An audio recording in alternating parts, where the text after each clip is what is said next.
Hey tinnitus sufferers, if you're having difficulty falling asleep and staying asleep at nighttime, you're not alone. In this video, we'll talk about the relationship between tinnitus and sleep problems and give you some tactics that you can start using tonight to help improve your sleep. As many of you likely know, getting enough quality sleep is really crucial for normal health and well-being. But many tinnitus sufferers report difficulty getting good quality sleep. In addition, they oftentimes will report that during periods that they're not sleeping well, their tinnitus may actually get louder and more bothersome. So a vicious cycle can develop in which the tinnitus interferes with sleep, and the less a person is sleeping, the louder their tinnitus is. So what's really happening in our body during this process? So as it turns out, when our bodies are not getting adequate sleep, a chronic stress response is activated, and our brains are in survival mode.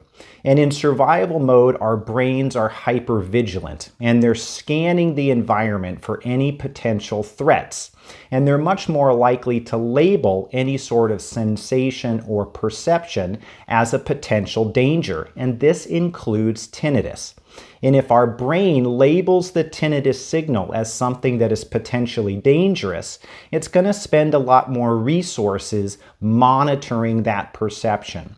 And what people observe in that circumstance is that their tinnitus gets louder and it's present more often than it was before.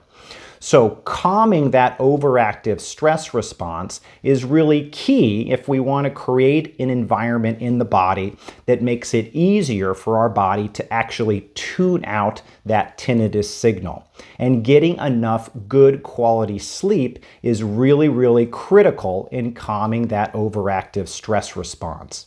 So, what is it that we can do on a practical level to help improve the quality of sleep in the setting of tinnitus?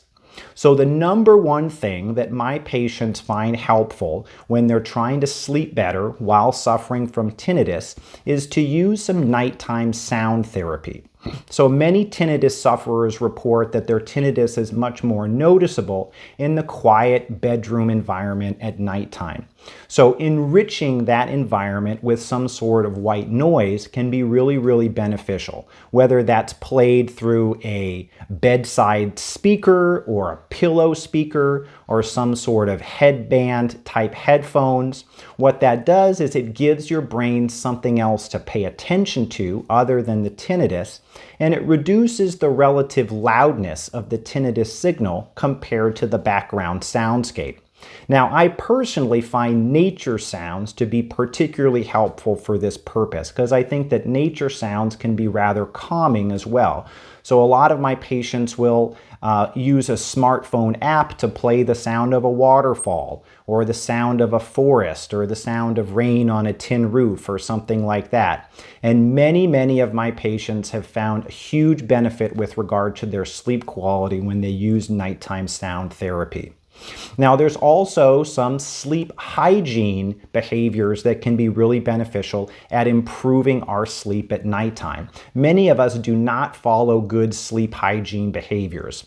So doing some simple things like trying to make sure that you have a consistent schedule with regard to your sleep, going to bed at the same time each night and waking up each morning at the same time, avoiding any sort of caffeine after noon, avoiding alcohol in the evening times, making the bedroom environment as dark as possible.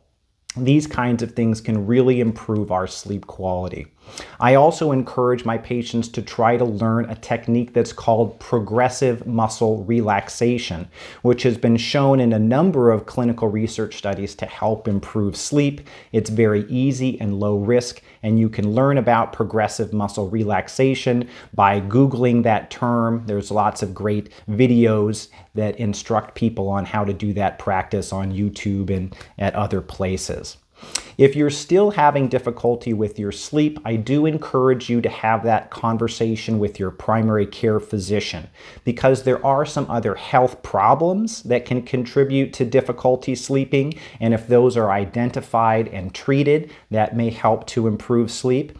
And there are some medications that are used for other health problems that can interfere with sleep, including things like stimulants that are used to treat ADHD, attention deficit hyperactivity disorder, or sleep apnea. Anti-inflammatory steroid medicines and even some antidepressants can interfere with sleep. And identifying that relationship can be really helpful, because switching from that medicine to something else may be really beneficial with regard to improving a person's sleep quality and sleep duration. So again, I hope you find the content of this video helpful. If you have questions or comments, please leave them below. Have a great day.